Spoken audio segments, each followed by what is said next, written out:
নমস্কার, আমি সুনীল গঙ্গোপাধ্যায়ের স্বাধীনতা, স্বপ্নভঙ্গ এবং নতুন স্বপ্ন এই কবিতাটা পাঠ করে শোনাচ্ছি। বাবা বলেছিলেন 1947-এর 15ই আগস্ট ভারত স্বাধীন হল, আর আমরা আমাদের দেশ হারালাম। কষ্ট মনে পড়ে বাবার অপমানিত মুখ আর ভরা ভরা কথা। আমি তখন 13।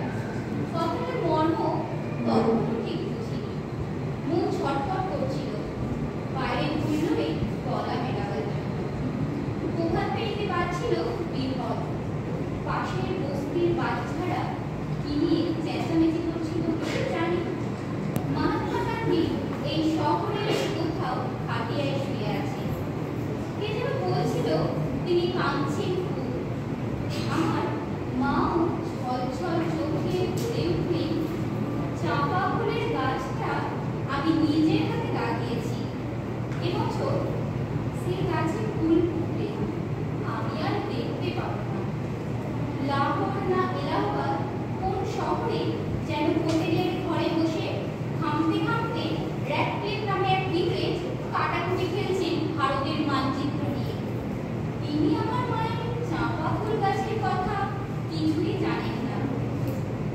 ঝড়ে উড়ে যাওয়ার মতো একটা একটা গ্রাম চলে যাচ্ছে সীমান্তে এপারে ওপারে। কারোর রান্নাঘর গিয়ে পড়লো নতুন দেশে, কোনো গৃহস্থের গোয়াল ঘর হয়ে গেল পুরানো রাজ্যে। অনেক নদীও দুভাগ হয়ে গেল। লক্ষ লক্ষ মানুষের জীবন তছনছ হয়ে গেল স্বাধীনতার মূল্য দিতে গিয়ে। পাঞ্জাব ও বাংলা, যেখানকার ছেলেরা জীবনপণ করে সবচেয়ে বেশি লড়াই করেছে দেশের মুক্তির জন্য, সেই দুটো রাজ্যই কেটে ফেলে দিয়ে বহিয়ে দেওয়া হলো রক্ত গঙ্গা। আমার কাকা আন্দামান জেল থেকে ফিরে এলেন ঠিক 17 বছর পর, যেন রিফেল ব্ল্যাঙ্কেট। ভেবেছিলেন চোখ মেললে দেখতে পাবেন পুরানো স্বদেশ।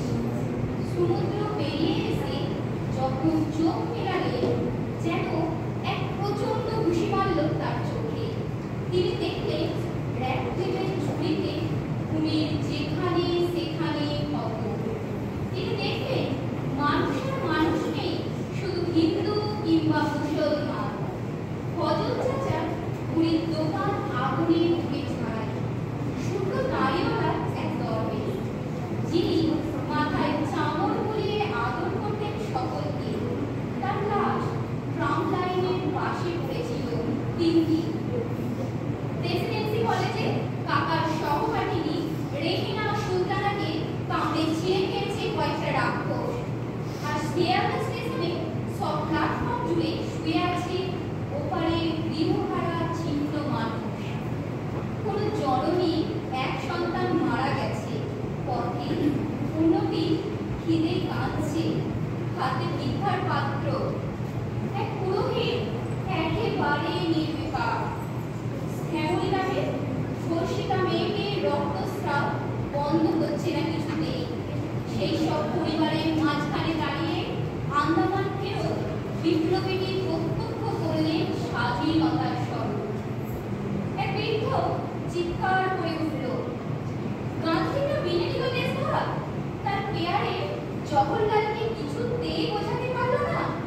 আর যদি সুভাষ বোস থাকতেন এখানে।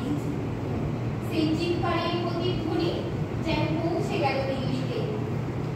এক মহারাষ্ট্রীয় যুবকের হাতে প্রার্থনা সভায় খুন হলেন গান্ধীজি। 17 বছর আগে আমার কাকা ছিলেন এক ডাকা ভোজবক। ধরা পড়ার আগে 1.5 বছর পড়ানো।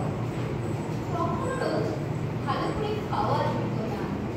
আন্দামান জেলে নর্থ ওয়েবে কতগুলো গার্ড প্রায়ই তাকে মাটিতে চেপে ধরে যৌন বলাৎকার করত। অত্যাচারের ভাষা ছাড়া তারা কোনো ভাষাই জানে না।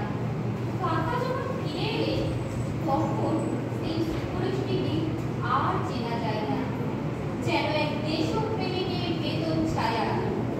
ওকে একদিন ভালো করে খাওয়াবার ব্যবস্থা করা হলো। একটা বড় কাঁসার থালায় সুন্দর করে সাজিয়ে দেওয়া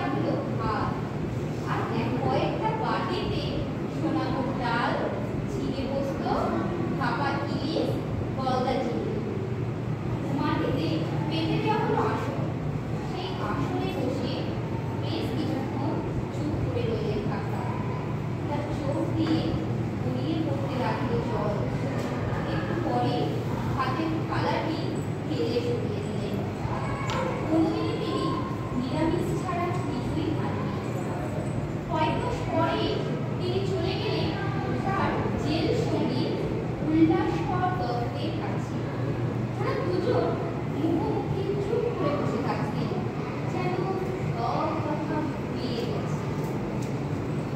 জন্ম থেকেই স্বাধীনতা নামে শিশুটি বিকলাঙ্গ, তবু তাকে বাঁচিয়ে রাখার চেষ্টা হয়েছে অনেক যত্নে।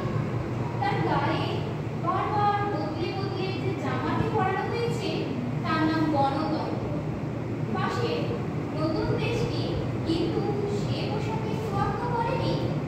বারবার খুনোখুনি ও সামরিক শাসনে তার রক্তাক্ত ও পরিত্যক্ত হয়েছে। তারপর তো এক সময় ভেঙে দুটুকরোই হয়ে গেল। এই পুরানো দেশটা কিন্তু থামল না, যদিও সীমান্তে ও পাহাড়ে মাঝে মাঝে বন্দুক পর্যায়, মাথার কাছে কাশ্মীরে গিয়ে লাগাতার মাথা ব্যথা, তবু থামল না। অনেক টুকোখাটা ও তাপ্তি মারা হলেও সেই আলখাল্লা গায়ে টিকে ধরানো আছে। মানুষের বয়স আর দেশের বয়স তো এক নয়। 60 বছরেও এই দেশ সবেমাত্র কৈশোরে পা দিচ্ছে। হাত পা গুলো ঠিকঠাক হয়েছে, কথা ফুটেছে মুখে,